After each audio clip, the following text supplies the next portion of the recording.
જય શ્રી સ્વામિનારાયણ. સુવર્ણ મહોત્સવ જે થવાનું છે એ ખૂબ ધાકધૂમથી સારી રીતે આપણે ઉત્સાહથી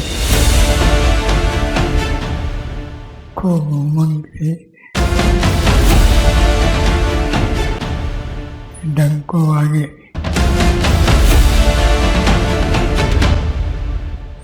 જય જયકાર થાય એ રીતે ઉજવાય.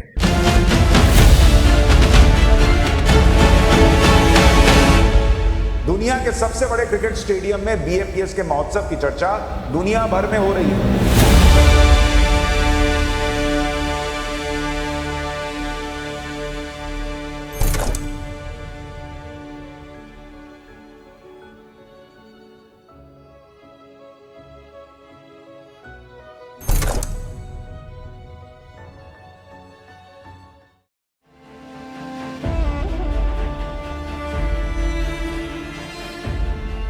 કઈ જગ્યાએ કઈ પોઝિશન પર કેટલી લાઇટ્સ મૂકવી એ બધું નક્કી કરવામાં આવે કે ભાઈ અહીંયા આવી લાઇટ્સ મૂકશું તો કારણ કે આપણને આ પ્રકારની સ્ક્રિપ્ટ છે તો એમાં આ પ્રકારનું લાઇટિંગ જોઈશે તો એના માટે લાઇટની કઈ પોઝિશન હોવી જોઈએ, ક્યાં પોઝિશન રાખશું તો લોકોના ચહેરા દેખાશે, કેવી રીતે લાઇટિંગ રાખશું તો મહંત સ્વામી મહારાજ સારી રીતે દેખાશે. હવે આપણા યુવકોએ અને સાથે વેદકીર્તિ સ્વામી હતા આ બધા ભેગા મળીને બધું વિચારી રાખેલું, પણ એ વસ્તુ કોન્સોલ ઉપર પ્રોગ્રામ કરતા સમય ખાસો લાગે. કમ્પ્યુટરની અંદર જે આપણે ડિઝાઇન કરેલી એ ફાઇલ ત્યાં જાય તો બધું કંઈક ઊંધું ચત્તું થઈ ગયું હોય, એની કી ફ્રેમ ફરી ગઈ હોય ને એના ગ્રુપ ફરી ગયા હોય ને આપણે લાઇટિંગને આમ ફરવાનું કીધું હોય ને લાઇટિંગ આમ ફરવા માંડે અને જો આવું થાય તો આપણું કેમનું પૂરું થાય.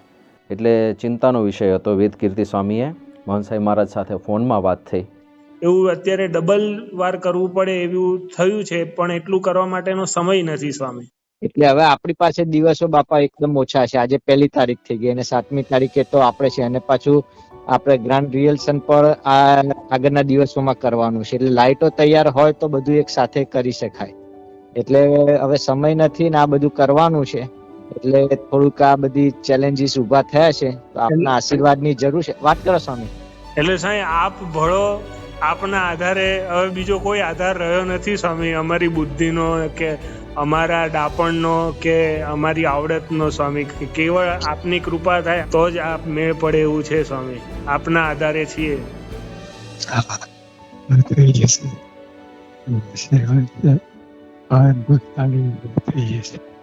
એટલે પછી અમને હિંમત આવી ગઈ કે ચલો હવે સ્વામીના વચન છે એ તો હેઠા પડશે જ નહીં, એટલે ફરીથી બધા મંડી પડ્યા.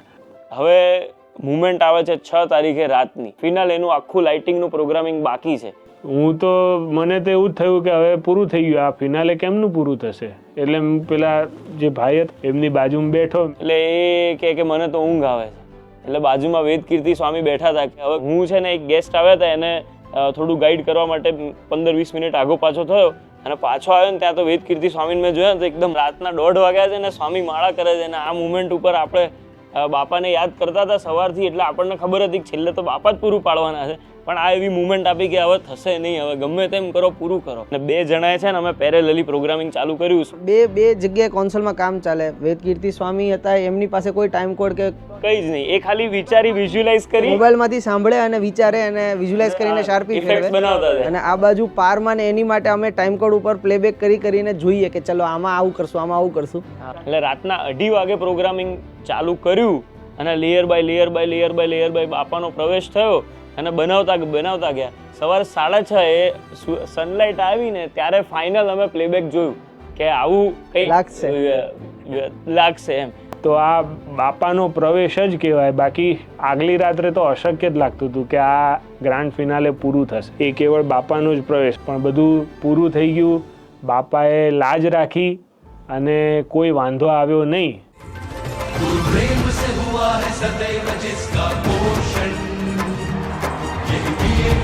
के कार्य करो का जीवन, गुरु प्रेम से हुआ है सदैव जिसका पोषण, यही के कार्य करो का जीवन।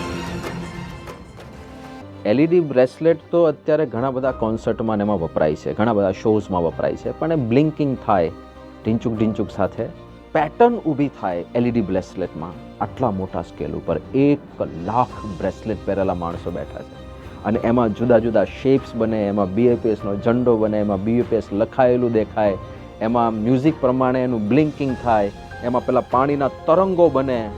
આ પ્રકારનું પ્રોગ્રામિંગ એલઈડી બ્રેસલેટમાં અત્યાર સુધી ક્યારેય થયું નથી.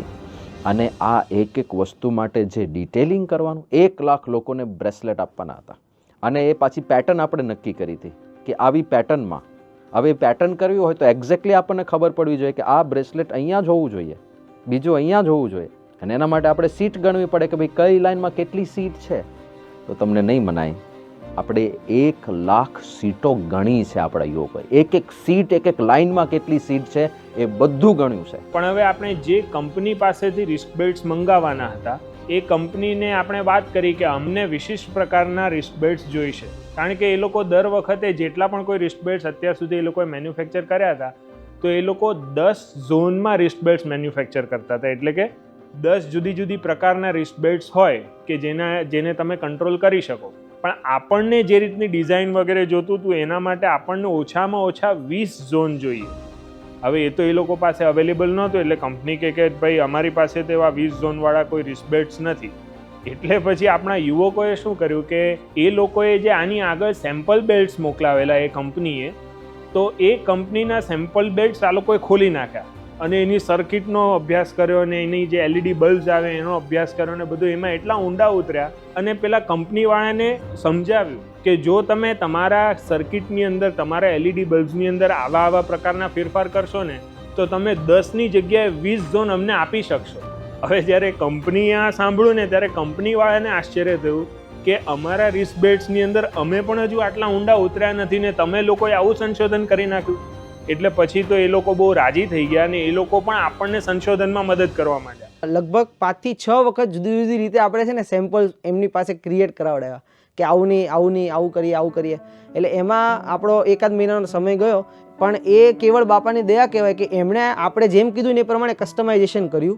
એલઈડી પણ અંદર ગોઠવવાની, એ પણ એક સીટ પકડીને ગોઠવવાની થાય અને પછી આપણને કમ્પ્યુટરમાં દેખાય કે જ્યારે આપણે ચાલુ કરશું એલઈડી ત્યારે દ્રશ્ય કેવું લાગશે. હવે વિચાર કરો, કોમ્પ્યુટર પર એક માણસ બેઠો છે કે જે એક સીટને પકડીને એમાં એલઈડી લાઇટ ગોઠવે છે અને એને કેટલી લાઇટ ગોઠવવાની છે? 1 લાખ. આ મહેનત થઈ છે. સમયની કટોકટી હતી, કારણ કે આ જે વાત ચાલી રહી છે સમયો હતો 7 તારીખ અને હું તમને 5 તારીખની વાત કરું છું. 5 તારીખે આપણે પ્રોગ્રામિંગ કરવાનું ચાલુ કર્યું અને એમાં થયું એવું કે 20 ઝોન પ્રોપરલી ચાલવા જોઈતા હતા, એની જગ્યાએ 19 ચાલ્યા અને એક છે ને એમાં ડખો જ આવતો હતો પહેલાથી. એટલે ત્યારે એવું થઈ ગયું કે હવે શું કરવું એમ, કારણ કે ત્યારે તો બધું સેટ હતું કે ડિસ્ટ્રીબ્યુશન પણ સમજાવી દીધેલું, દરેક ઝોનને ક્યાં મૂકવાને નક્કી થઈ ગયું હતું, પણ હવે ઝોન જ ચાલુ ના કરી શકીએ તો શું થાય. એ દિવસે છે ને એકચ્યુઅલી સવારના પરમાં મહંત સ્વામી મહારાજે એવું કીધું હતું કે આ કલ્પવૃક્ષ છે અને અહીંયા જેના સંકલ્પો હશે એ બધા પૂરા થશે. એટલે સવારથી મગજમાં એ તો ચાલતું જ હતું કે આ બાપાએ આવા આશીર્વાદ આપ્યા છે એટલે એ જ પૂરું કરશે, કંઈ વાંધો નહીં આવે.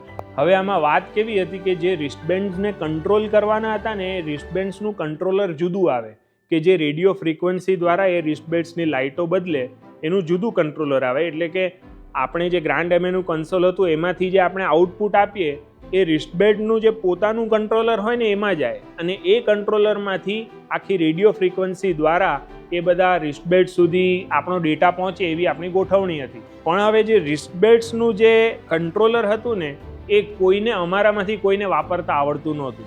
એટલે પછી પેલું જે કંટ્રોલર બોર્ડ છે ને હું બેસી ગયો જોઈને અને એમાં મેં 2-3 ખબર નહીં કઈ સ્વિચ દબાવી. થયું કેવું, બાપાની દયા કે યોગીનભાઈએ અચાનક કોઈ અજાણતા જ એક સ્વિચ દબાવી દીધી કે જેનાથી આપણે જે એરર આવતી હતી ને આપણો જે એક ઝોન બંધ રહેતો હતો ને એ ચાલુ થઈ ગયો. અચાનક જેટલી એરર હતી એ બધી દૂર થઈ ગઈ. એટલે એ કેવળ બાપાની દયા કહેવાય કે એ મોમેન્ટ, કારણ કે 4 તારીખ હતી, 5 તારીખે, હા 5 તારીખ, એટલે સ્વામીએ જ કેવળ સેટ કર્યું એવું લાગ્યું, કારણ કે આપણને એવું લાગે કે હવે તો ગયા જ આપણે એમ, હવે શું જવાબ આપીએ કોઈને, કારણ કે આ તો completely out of box question હતો.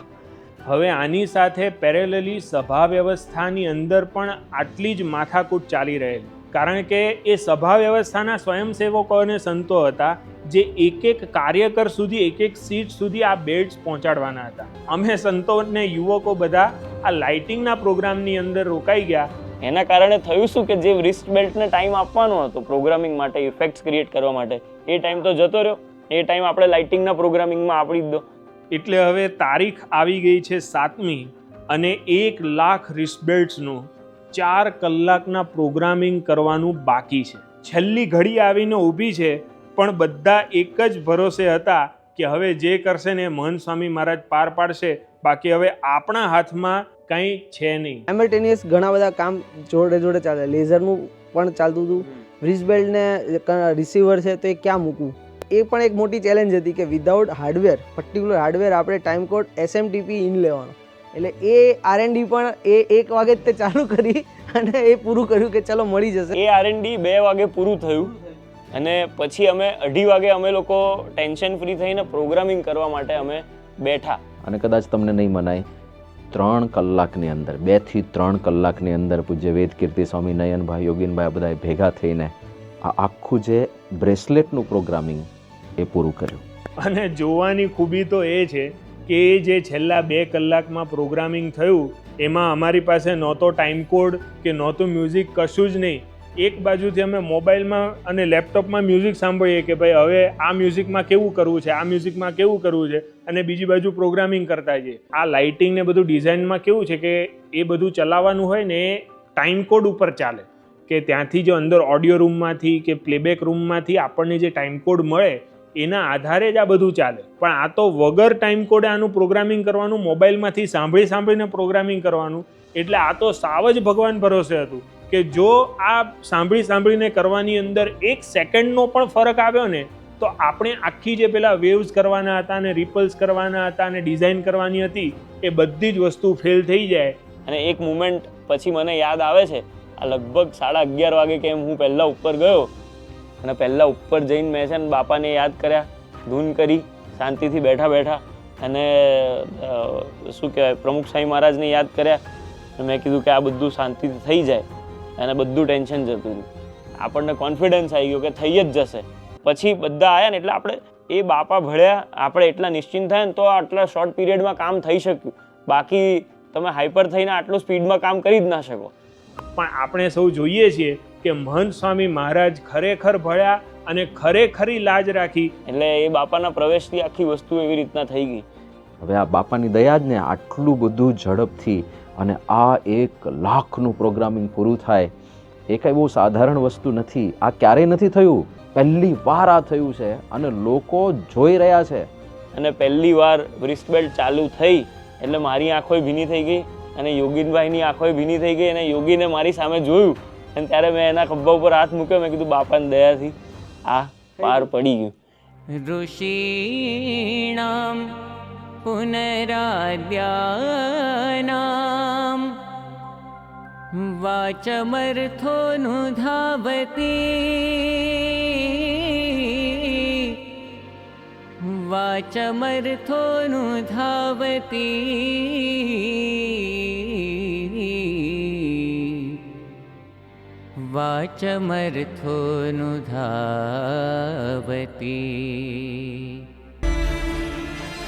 તો ડેકોરેશન વિભાગની અંદર આ વખતે આપણે જે ટ્રાયેંગ્યુલર આખા સ્ટેડિયમની બહારના જે શેપ છે એની અંદર આપણે ટ્રાયેંગલની અંદર બધું આપણે બનાવવાના હતા. તો એનું લગભગ માપ જોઈએ તો આમ 55 ફૂટને આમ વર્ટિકલી 80 ફીટ નિયર અબાઉટ એ છે માપ. તો એ આપણે કરવા જતા હતા તો એની અંદર તો એવો તો પન્નો આપણને મળવાનો નથી. તો 5 ફૂટનો પન્નો હોય એ બધા આપણે જોઈન્ટ કરીએ તો એ બધા જોઈન્ટ કરીને આપણે બનાવવાનું હતું. તો એની અંદર જો જોઈન્ટની અંદર થોડું પણ આમ આગળ પાછળ થાય તો ફોટો આખું ઇમેજ બગડી જાય, લખાણ આખું દૂરથી વંચાય જ નહીં એવું થઈ જાય. 2 તારીખને આ વાત થઈ છે 2 ડિસેમ્બરની અને ત્યારે કાપડ આવ્યું અને કાપડ આવ્યા બાદ અમે 8 વાગે રાત્રે ચાલુ કર્યો પ્રોજેક્ટ. તો 8 વાગ્યાથી શરૂઆત કરી તો રાત્રે 1:30 વાગે કહેતા કે 5.5 કલાકે તો ખાલી બધા જોઈન્ટ કરી રહ્યા અમે. અને જોઈન્ટ કર્યા પછી તો નેફા તો બાકી જ હતા. બીજા દિવસે સવારે નેફા જોઈન્ટ કરવાનું ચાલુ કર્યું તો 9 વાગ્યાથી ચાલુ કર્યું તો 11:30 વાગ્યા સુધી તો નેફા થયા. અને ત્યારે નારાયણ મુનિ સાહેબનો ફોન આવ્યો કે કેટલું પત્યું. ત્યારે અમે કહ્યું કે સ્વામી 1 પત્યો છે. તો કે 1 એક પૂરો કરવામાં કેટલી વાર લાગી? ત્યારે અમે કહ્યું કે ટોટલ ગણીએ તો 8 કલાક જેવું થાય છે. આ તો હજી એક પડદાની વાત થઈ, આવા તો બીજા 14 પડદા. તો મારા પાસે ટીમ જે હતી 7-8 જણની, જે 65 વર્ષથી ઉપરની ઉંમરવાળા, જેમને શારીરિક બીમારી, જેમને જોઈએ તો બધાને કંઈક ને કંઈક બીમારીઓ, કોઈકને શ્વાસનો પ્રશ્ન, કોઈકને સર્વાઇકલનો પ્રશ્ન, કોઈકને કમરનો પ્રશ્ન, કોઈકને હાથમાં ફ્રેક્ચર. તો આ કેવી રીતે આપણે પૂરું કરશું એ હતું, પરંતુ એની અંદર પણ સ્વયંસેવકોએ પોતાની મહેનત જોડી, પોતાનું સ્વામી સાથે જે જોડાણ છે એ આપણને ખબર પડે કે બાપા માટે શું ન થાય. દિવસ રાત એક કરીને એ લોકોએ પોતાની સિઝન આખી જતી કરી દીધી. કસ્ટમરોને સમજાવ્યા કે હું 1 દિવસ 2 દિવસ લેટ આપીશ, તો એવી રીતે સમજાવીને પણ એમને પોતે આની અંદર જોડાઈ ગયા અને એને આખો પ્રોજેક્ટ આજે 4 તારીખે પૂરો કરી નાખ્યો. તારીખ 13 નવેમ્બરનો દિવસ હતો.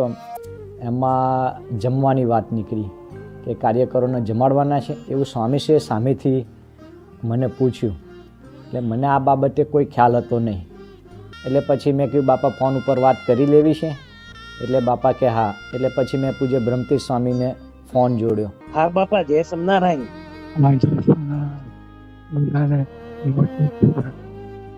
હા બાપા. કે બધા મોતીચૂરનો લાડુ આપણે જમાડવો છે બધા કાર્યકરોને. હા, તો બધું વ્યવસ્થા થઈ જશે બધા માટે? થઈ જશે, થઈ જશે બાપા કે થઈ જશે બધાની? હા, થઈ જશે. ક્યારે કરવાનું? આપણે જે પ્રસાદ ડીશ કરીશું ને એની અંદર મોતીચૂરનો લાડુ મૂકી દઈશું. બાપા કે બરોબર છે કે કરી દો કે? હા, થઈ જશે. હા, આશીર્વાદ આપજો. આશીર્વાદ આપજો, બધું સાહિત્ય થઈ જાય. બસ. તો અમને બહુ આનંદ થયો કે જે રીતે મેનું જ્યારે પણ જોતા પ્રમુખ સાંઈ મહારાજ, તો એ એમના સૂચનો કરતા અને અમને એમ પ્રકારનું માર્ગદર્શન આપતા. એટલે જેવી એમને આવી આજ્ઞા કરી, અમને સંતોને તો ખૂબ આનંદ થઈ ગયો કે મન સાંઈ આજ્ઞા કરી છે અને કાર્યકરો માટે આટલું બધું એ વિચારે છે કે આપણે લાડુ જ મૂકવા છે. અને વિશેષ વાત તો એ બની કે જ્યારે બધું નક્કી થયું અને કે હવે મોતીચૂરના લાડુ બધાને આપણે આપીશું અને ફૂડ પેકેટમાં પણ આવી રીતે મૂકીશું, ત્યારે બાપાને પૂછ્યું તો બાપાએ સામેથી ઈચ્છા દર્શાવી કે આપણે તો બીજું બધું તો કંઈ ન કરી શકીએ, પણ આપણે મોતીચૂરના લાડુ વાળીએ. અને પછી તાત્કાલિક બધું આયોજન થયું અને સવારે પૂજા પછી આ આખું આયોજન થયું ને એમાં સ્વામી બાપાએ જાતે જ કાર્યકરોના મહિમા સાથે એમની નિષ્ઠા, એમની વફાદારી, એમની પ્રામાણિકતા અને એમની સેવા, આ બધાને જ યાદ રાખી અને કાર્યકરો માટે લાડુ, મોતીચૂરના લાડુ વાળ્યા, ઠાકોરજીને ધરાવ્યા અને આવી રીતે આખો પ્રસંગ શું કહેવાય કે ત્યાં આગળ પૂજા બાદ થયો.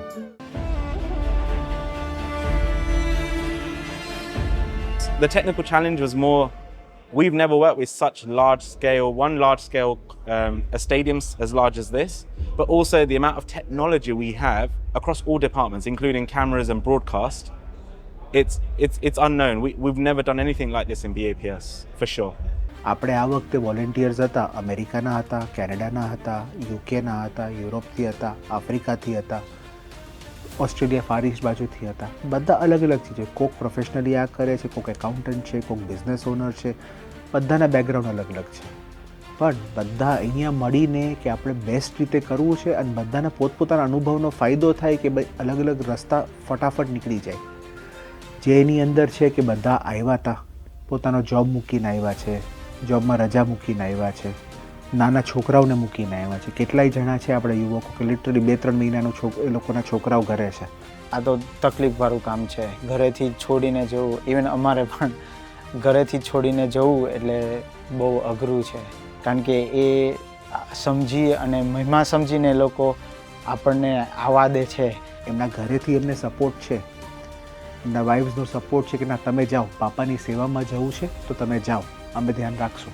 The level of professionalism that we saw here, I didn't expect. It's much higher, but the quality is equivalent to professional as far as I'm concerned of the broadcast team.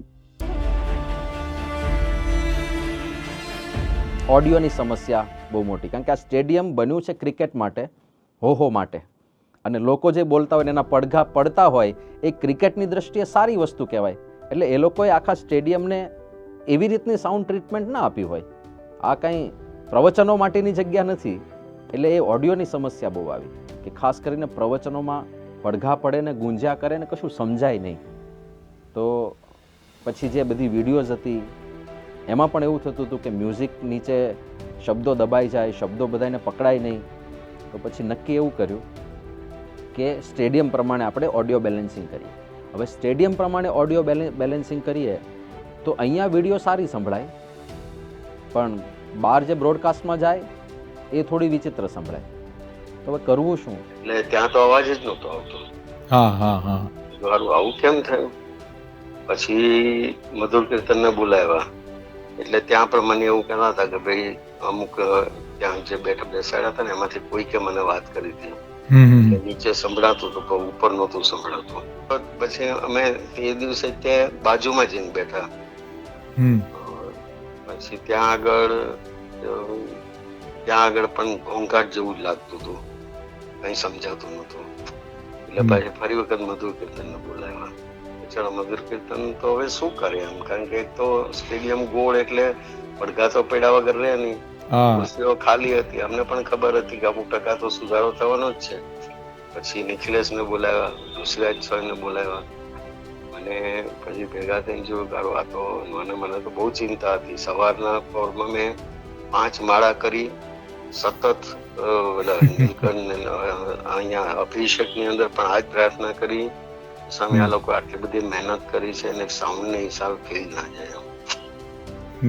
એટલે ઉઠો ત્યારથી છે ને એ રાતથી ચિંતા હતી ને ઉઠો ત્યારથી પ્રાર્થના કરતો. હા, કીધું આ સાઉન્ડ ને હિસાબે આવું ના થાય એમ. એટલે એ વખતે મધુર કીર્તન તો પછી કહેવાય સ્વામી, એટલે પેલા જગદીશ સાઉન્ડ વાળાને પણ બોલાવ્યા હતા. કે સ્વામી કહે છે કે સ્ટેડિયમ ભરાશે એટલે નહીં વાંધો આવે. અને મધુર કીર્તન એવું કહેતા હતા કે ભાઈ 30-40% સુધારો થશે, બાકી કે છે 100% તો સારું નહીં જ થાય. એને એવું એ વખતે એવું કીધું કે ગોળ છે એટલે આવું થશે એમ. હવે કરવું શું? તો 2 વર્ઝન બનાવવાનું નક્કી કર્યું. એક સાથે પેરેલલી 2 ટ્રેક પ્લે થતા હોય, સ્ટેડિયમનું જુદું, બહારનું જુદું. અને સ્ટેડિયમમાં બેસીને આખી રાત બેસીને પરાગભાઈ, પૂજ્ય શાશ્વત મુનિ સ્વામી, પૂજ્ય મધુર કીર્તન સ્વામી, આ બધા સંતો આખી રાત બેસીને મેક્સિમમ જેટલું કરી શકાય. 100% આપણે જે ઓડિટોરિયમમાં બેસીને સાંભળતા હોઈએ એવી તો ક્વોલિટી મળવાની જ નહોતી, તો નક્કી જ હતું. પણ સારામાં સારું જે આપણે કરી શકીએ એટલી મહેનત કરીને જેટલું સારું થઈ શકે એટલું સારું કરવા એ બધાએ પ્રયત્ન કર્યો. અને એક સાથે પાછું 2 સ્ટ્રીમ ચાલતી હોય, 2ના જુદા જુદા લેવલિંગ, 2ના જુદા જુદા ઇક્વિલાઇઝરથી સેટિંગ, એ બધું કરીને આ ઓડિયોની સમસ્યાને સોલ્વ કરવા માટે પ્રયત્ન કર્યો. પણ આ બધાનો સાથ સહકાર મળ્યો ત્યારે આ સમયો આખો શોભ્યો છે.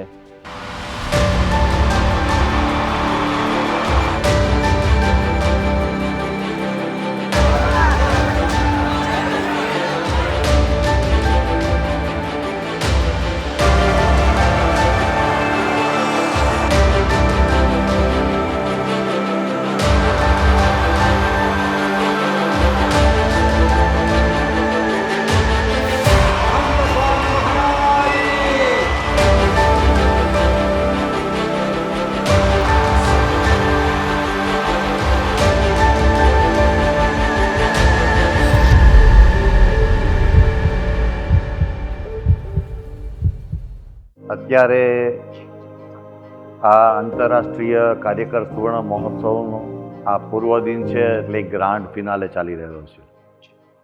ખાસ કરીને આટલો મોટો મહોત્સવ અને એમાં અનેકવિધ પ્રવૃત્તિઓ જેમ કે સંતોના પ્રવચનો, વિવિધ ડોક્યુમેન્ટરીઝ, વિવિધ પ્રસ્તુતિઓ, ગ્રાઉન્ડ પર પ્રોજેક્શન, લાઇટ્સ અને એ સિવાય મહાનુભાવોને એટલું બધું એક સાથે આમાં ઇન્વોલ્વ છે કે એની જો ખૂબ સરસ રીતે પ્રેક્ટિસ કરવામાં ન આવે તો એ કોઓર્ડિનેશનમાં ઘણી તકલીફ થાય. BAPS કાર્યકર સુવર્ણ મહોત્સવની એ જ વિશેષતા છે. ખૂબ સારી રીતે એક એનું રિહર્સલ કરવામાં આવે છે. તો અત્યારે રિહર્સલ ચાલી રહ્યું છે જેથી આવતીકાલના કાર્યક્રમમાં ક્યાંય કોઈ નાની મોટી કચાશ રહી ન જાય.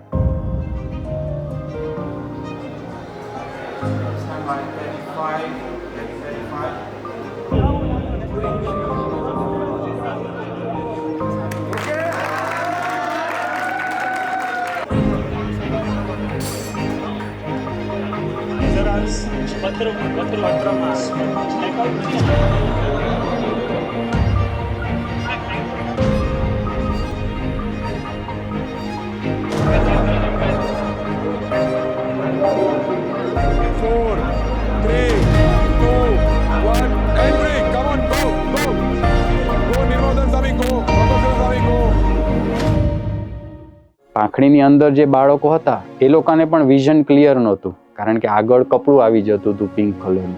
એટલે એમાંથી જોઈને એ લોકોએ આ બધા ફોર્મેશન કરવાના.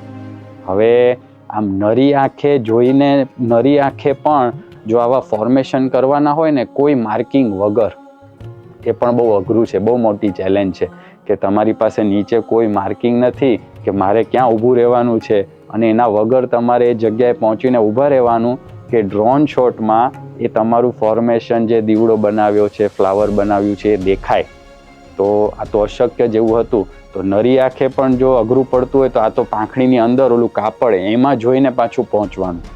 પણ આ જે બાળકો છે એ લોકોએ સતત એટલી પ્રેક્ટિસ કરી અને એના મનમાં ફિટ કરી દીધું પગલાં પ્રમાણે કે અહીંથી આટલા પગલાં હું ચાલીશ ને એટલે મારી આ પોઝિશન આવી જ જાય છે. અને એ પ્રમાણે એ લોકો દોડ્યા અને એ પ્રમાણે એ લોકો ઊભા રહ્યા કે જેનાથી એ લોકોના ફોર્મેશન આટલા સુંદર એ બન્યા. અને આપણે એ પળના સાક્ષી છીએ કે જ્યારે એક એક ફોર્મેશન બનતું હતું ત્યારે આજુબાજુ બેઠેલા 1 લાખ વ્યક્તિઓએ તાળીઓથી બધાને વધાવી લેતા હતા.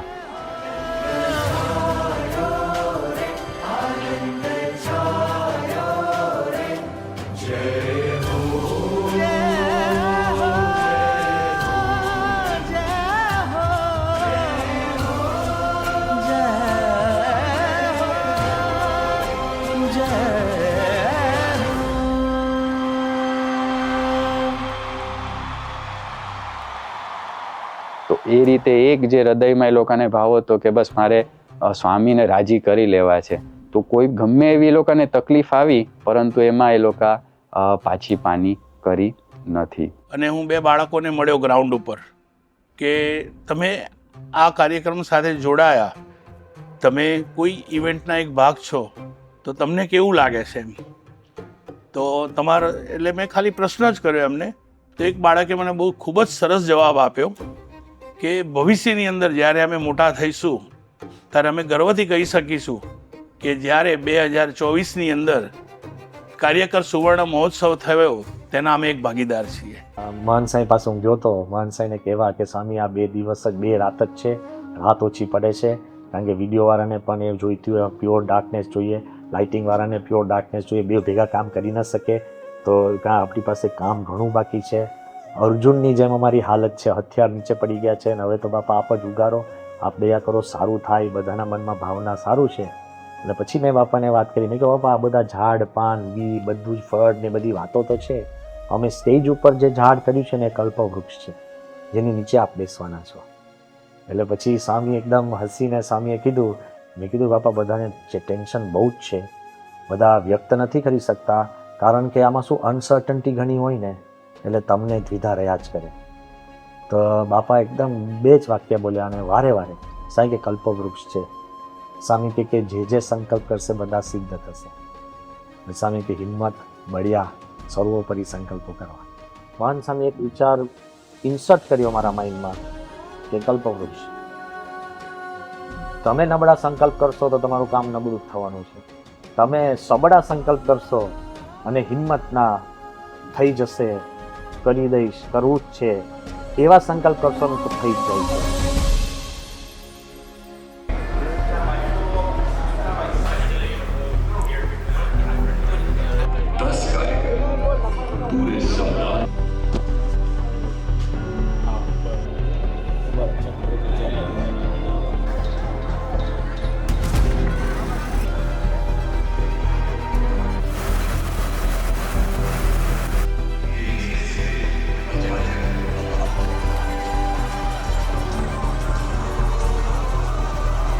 परम पूज्य महंत स्वामी महाराज के महोदय मंगूर थे एवं यहाँ प्रस्तुति करने वाले 2000 कलाकारों को मिला के इन्हीं निस्वार्थ कार्यों की वजह से उनकी अंतिम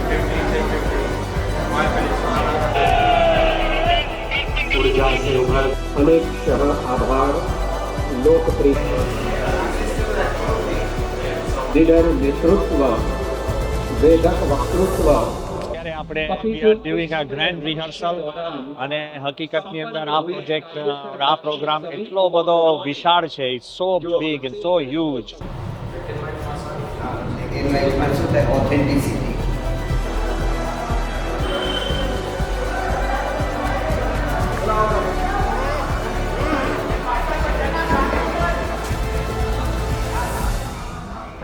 બધા અત્યારે પરફોર્મર્સ પોતાની જે પણ રજૂઆત કરી રહ્યા છે અને 5 વાગ્યાથી આ શરૂ થયું છે, 8:30 સુધી આવતીકાલે જે રીતે થવાનું છે એ રીતે અત્યારે એનું રિહર્સલ ચાલે છે.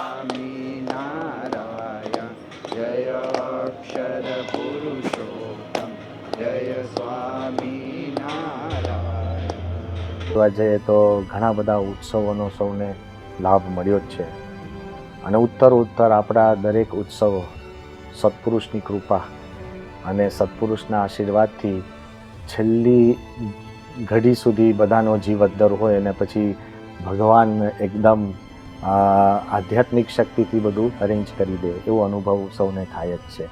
બધાને વિશ્વાસ છે કે એક અદ્ભુત કાર્યક્રમ આવતીકાલે સંપન્ન થઈ જશે.